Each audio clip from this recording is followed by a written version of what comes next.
And there's some things that we're supposed to do that many people using the same method, the same team, the same relationships, the same information, the same approach, and they stop saying it can't be done.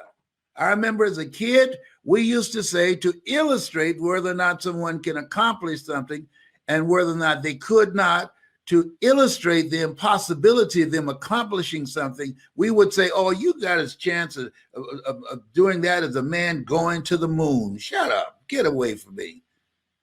Hey, we've gone to the moon. We don't say that anymore because when I was a kid, it was seen as impossible for man to go to the moon. That's no longer a reality. The Wright brothers, when they were able to create a vehicle that was only up in the air for about 6 seconds. Up to that point, the belief was for centuries, man couldn't fly. Because if God wanted man to fly, he'd have given him wings. You will never fly. You're not a bird. Get used to it. You're not even a pigeon. Get used to it. Might be a pigeon in your thinking, but you cannot fly. That was the belief. But the Wright brothers, who came along and their father was a minister, and that was his belief, they had breakthrough thinking and they changed the approach on what it would take to transport our bodies in the air. You came here to do something. Some people know right away. Nina Simone, who climbed up on a piano at 5 and started playing by ear. Some people know right away of what that is. And there are some, the majority, because they have not been exposed or seen something, that they have the abilities of greatness that they have within them that they can do, but they have not seen anybody doing it yet. So they don't even try. That's why one of the most important things we can do for our children is expose them to things so that they can begin to see themselves in other people. When I was at Booker T. Washington High School, when I saw Mr. Leroy Washington, I was exposed to this man who said to me, young man, go in front of the room and work this problem out for me. Oh, sir, I can't do that. Why not? I'm not one of your students. Look at me. Yes, sir. Go and do what I'm asking you to do anyhow. I can't, sir. And then the other students started laughing, saying, he's DT. He's got a twin brother, Wesley. Wesley is smart. He's DT. And he asked, what's DT? He's the dumb twin. And I said, I am, sir. And he came from behind his desk and he looked at me. He said, don't you ever say that again. Someone's opinion of you does not have to become your reality. And so how people live their lives is a result of the story they believe about themselves. And because I was called the dumb twin, because when I was in the 5th grade, I was put back from the 5th grade to the 4th grade, and Mrs. Mary Ford Williams, who was the principal at Douglas Elementary School in Overtown in Miami, came in and said, please point out the kids that are causing all of the problems. And I was among those. And said, we're going to put you back from the 5th grade to the 4th grade. These are educable, mentally retarded children here. They can't learn. We're going to put them in a special class by themselves. The kids called us the dodos. I was in the dodo ward. Bullying didn't just start. That's how they bullied us. We were in the dodos ward. We ate together and we were in the class by ourselves.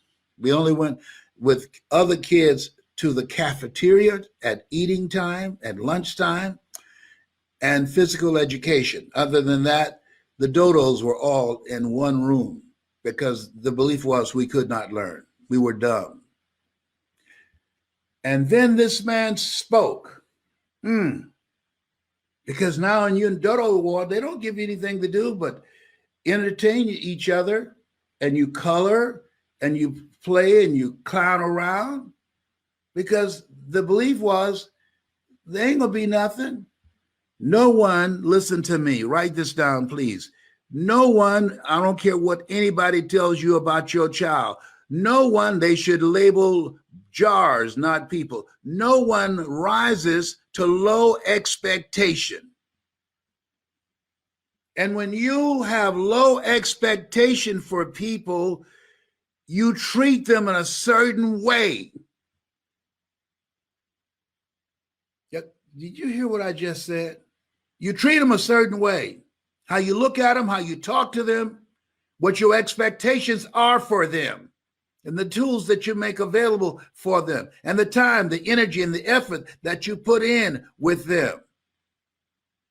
People learn differently. I'm among those. I can't write a speech, but guess what? I can give you a speech. Writing it just straight out, that's not my style. I have to talk into a computer or a recorder and have it transcribed. That's my style. Everybody have their own style of how they approach this thing called life. And with the help of a Mike Williams, I went from just speaking and clowning in class and speaking at churches and elementary schools and high school to speaking at major corporations around the world. What happened? Same speaker, same person, but I met someone that showed me, here's how you can have a breakthrough in your ability with that gift of gab that you use when you're playing a card game called Bid Whist. Oh, you've never been to Boston, I'll take you there. That same personality that you use when you're playing cards and when you're playing chess. Oh, the game at first, it was called Hess, but my middle name is Calvin. And so they put C in front of Hess after me. So that same personality, he took this person that you see now that was labeled educable, mentally retarded, and took this voice and this story and a different approach that allowed me to be able to change people's lives. When Miles Monroe, Dr. Miles Monroe, I talk about him a lot. I miss him. He said, rob the cemetery of your genius. Just look at your life right now. I'm asking you to look at your life. Just begin to review yourself. This distance that you've come thus far, that distance is longer than the distance that you have left. And I encourage you, if you're ready to maximize that, I encourage you, if you're ready to live from your greatness, I'm encouraging you, if you're ready to take a chance on you, well, what if I don't make it? So what? Nat Turner, he never lived to see us being free, but he struck a blow that ultimately broke the back of slavery. And millions of other brothers and sisters. How you can use your talents, your abilities, your skills, your knowledge, your story, your voice in a different way and become more impactful, and how you can build relationships that can take you to another place that eye has not seen, ear has not heard. If you can feel me in your heart, if you can identify with what I'm saying, if you know in your heart of hearts, and I'm not asking about being practical and logical and realistic. Well, I'm too old. Oh, I don't have enough money. No. Oh, you don't know the failures and disappointments that I've had in the past. That has absolutely nothing to do with what I'm talking about right now. Nothing. Forgetting those things which are behind, reaching forth unto those things which are before, pressing toward the mark. If you're ready to press toward the mark of your higher calling, share with you how you can have breakthrough living and thinking and breakthrough money that you can make with your knowledge, with your experiences, with what you have in you that comes naturally to you, but it's challenging for other people. Something. Well, Les, I don't know exactly what I'm supposed to do. Okay, no problem. That's not a problem. All right, you got to walk by faith and not by sight. Get some coaching. Get some help. Don't stop pursuing. We came here to create. We were created by the Creator to create. Do it now. Live with a sense of urgency. Be willing to change your approach. Get some help. Most people won't ask for help. Why? Because of pride. Pride cometh before a fall. Because of ego edging God out. It's a time you got to live this same life like you mean business. Like you mean business. If you believe this is a different time, Time is so different. It seems like the days are faster now. I don't know if it's because of my age, but it just seems like they're gone. That's gone. Here's what I know. The older you get, seem like you don't get 30 days out of the month. You get about 15 or 20. And if you owe a lot of money at the end of the month, you might get 2 weeks out of a month. Well, that's the way it's. Didn't I just pay that bill yesterday? Don't tell me. I know I just paid that bill yesterday. No, Daddy, no. I'm telling you, it's this week.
I'm telling you, it seems like when you owe a lot of money, the time go by so fast.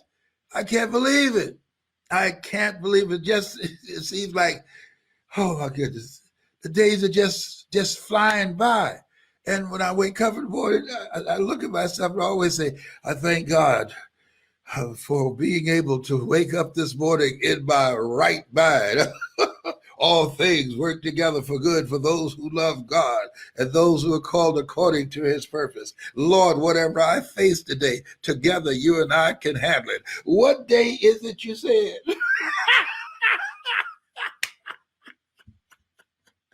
If you want to learn how to do something that you love from the comfort and safety of your home, seated at a computer, if you want to learn how to begin to maximize your potential, your greatness, and if you would like to be a part of a community of people who are going in the right direction, be around the right people and get the right coaching so that you can leave a legacy. These pictures that you see behind me, that's my legacy. That's my legacy. These are my children, and so when that's part of them, that's not all of them. The Lord said, be fruitful and multiply. Homie took him seriously. Oh, behave, whatever. I believe that life is for living, for loving, and being healthy. And living a meaningful life, a purposeful life. Why purposeful? Well, because it narrows your choices. I spent time talking to my son last night. I said, I don't have a void in my life because I don't know who my father was that I'm aware of. I'm adopted, okay? But what I was saying to him, I said, the conversation that I'm going to have with you right now is a conversation if I knew my father that he would have with me. And right now, I'm feeling that. I'm going to talk to you and share some things with you that I've seen, that I've experienced. And ultimately, it's your call. It's your choice. But I've seen a thing or two. I know a thing or two. I can't make the choices for you. All I can share with you to minimize the pain and disappointment and just living a life that's not you, that does not represent the highest that's within you. I'm going to talk to you now about some things that I'm encouraging you to do so that your future you, your future life that's in you will say, man, I'm glad you did that. Wow. I'm glad you made that choice. I said, are you with me? He said, yes, sir, Dad. I said, don't you have anything to say? Well, he said, well, I'm not going to argue for my limitations. All right, because I was telling him about something. I said, you don't want to do that. That's not going to help you. Make choices and ask yourself the question, is this going to bring the best out of me? Is this moving my life in the direction that represent the highest that is within me? Or is this going to take me down a path at some point in time I will regret that I made this choice? Robert Frost, come forth, please. Two roads diverge in a yellow wood, and I selected the road less traveled by, and that has made all the difference. The road to life is straight and narrow, and few there be that find it, because few there be that are willing to be disciplined. Few there be that are willing to listen. Few there be that are coachable. Few there be that are willing to leverage the experiences of other people so they can maximize their impact in this thing called life. You can't tell them anything. There's nothing worse than arrogance and ignorance. People who think they know and they don't know. If you're not one of those people and you're ready to be coached, or you're ready for breakthrough thinking, as Dr. Stan would say, Dr. Breakthrough, Stan Harris, I want you to teach me how I can do what I love to do, make a lot of money, and have a lot of fun doing it. Yeah. Hello, I got it like that. As Reverend Ike would say, you can't lose with the stuff I use. Oh, be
behave. Why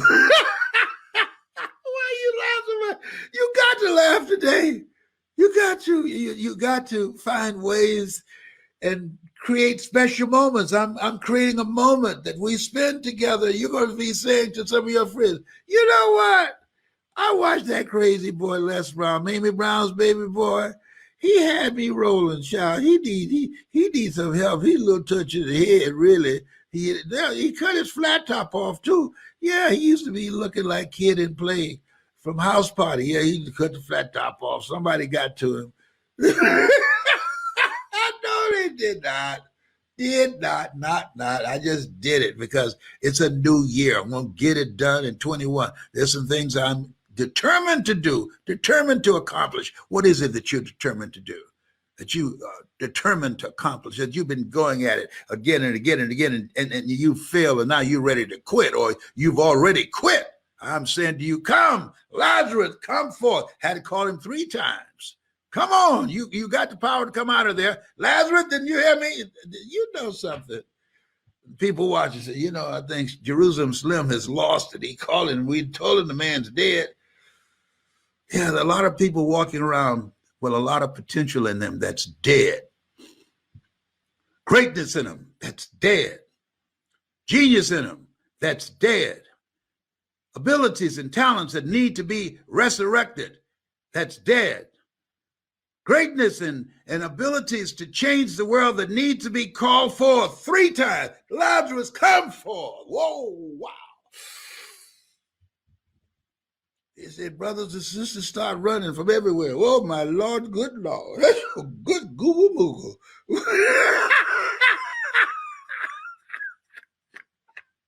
They said, he's on fire. Yes, I am. Yes, I am. Wow.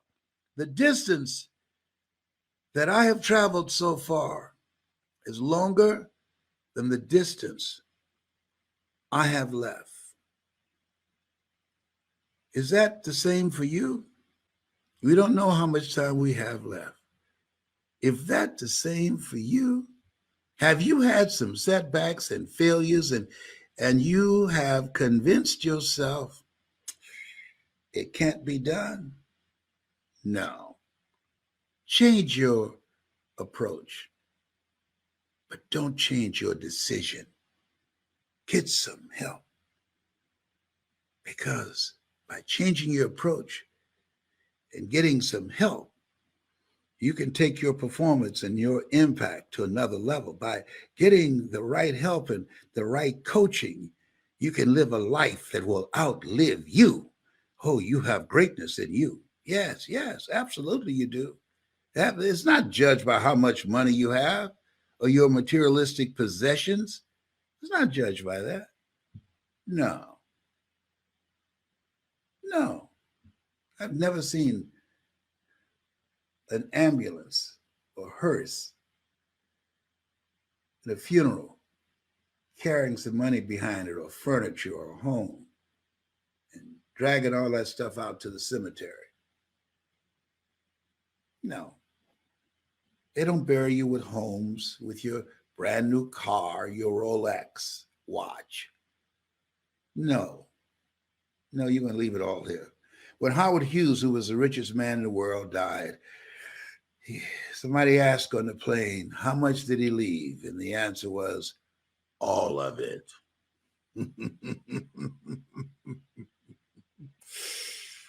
Guess what? Vi Clark, my friend who passed, she said, life don't owe me any change. I've lived life my way.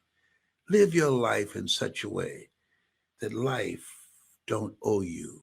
Or you got a goal, a dream. Just say, I got this dream that keeps showing up and it's up in my face, something that I want to do with my life. Okay, all right. I got you. I know that. I had this golden dream of buying my mother a home, and I did it. I'm working with somebody right now who they have the same dream. I said, good. I'm going to show you how to do that.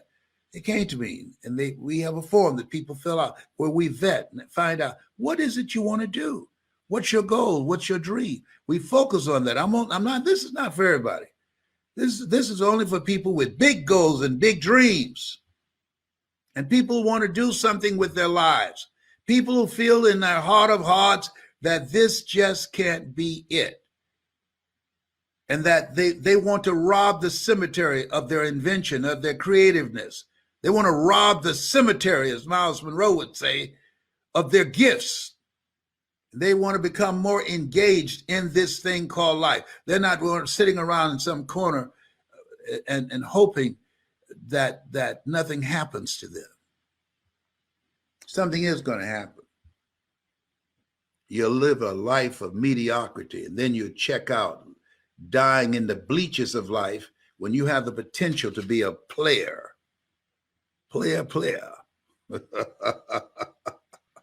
Graduated some students, and I'm looking for some more who are hungry. If you are hungry to win, if you're hungry to overcome your fears, if you're hungry to learn how to use your voice, if you're hungry to live a larger life, if you're hungry to live a life of adventure.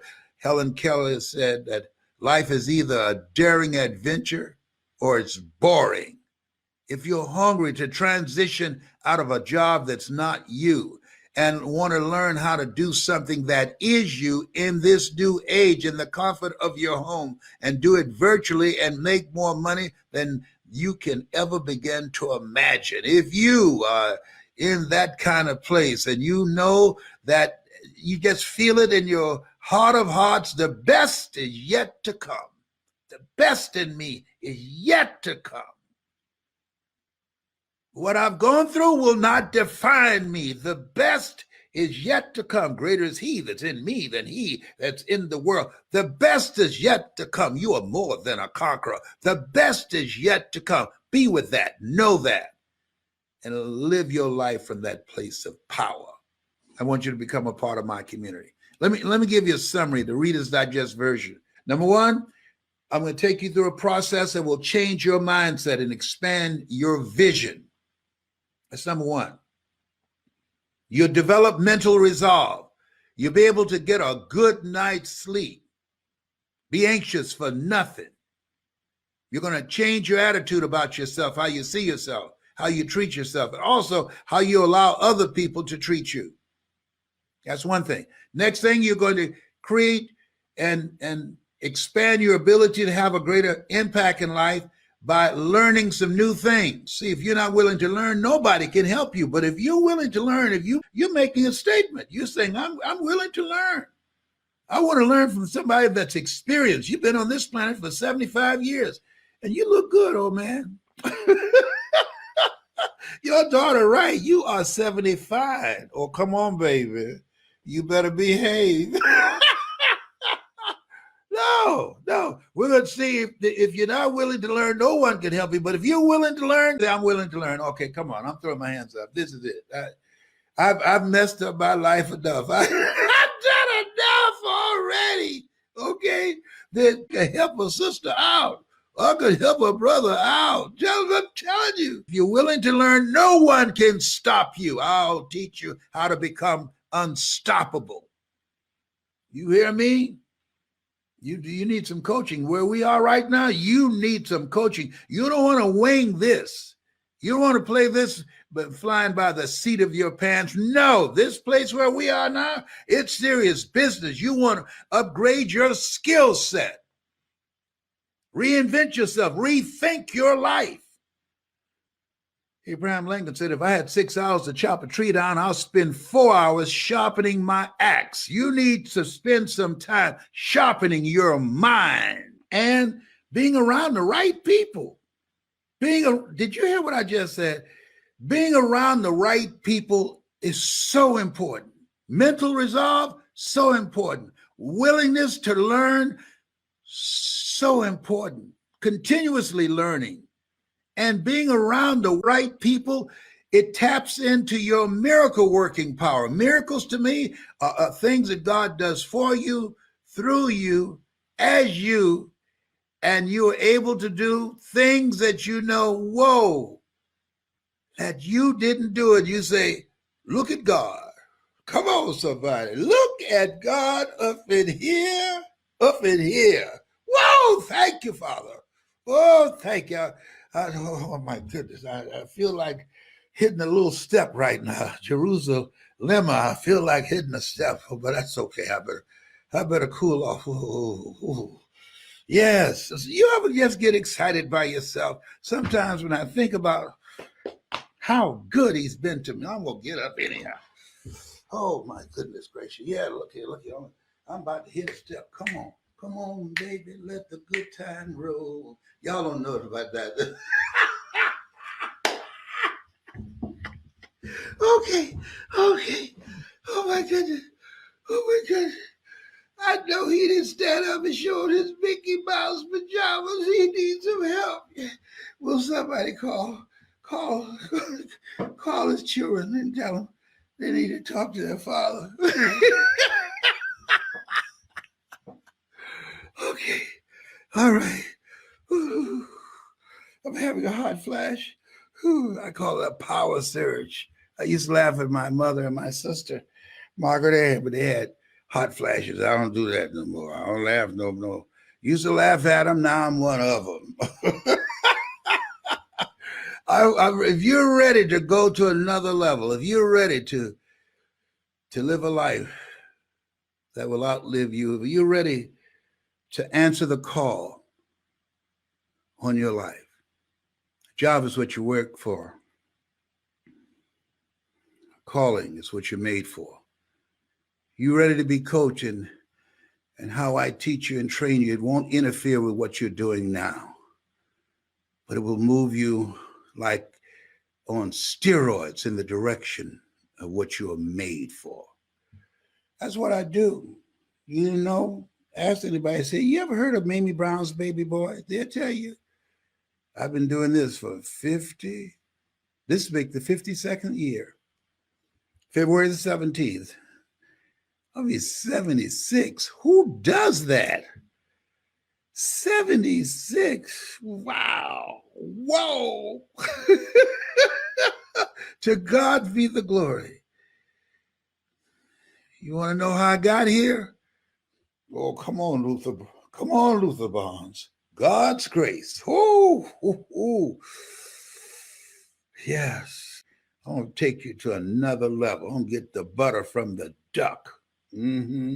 Be ready to be stretched. Be ready to be challenged. That's my story, and I'm sticking to it.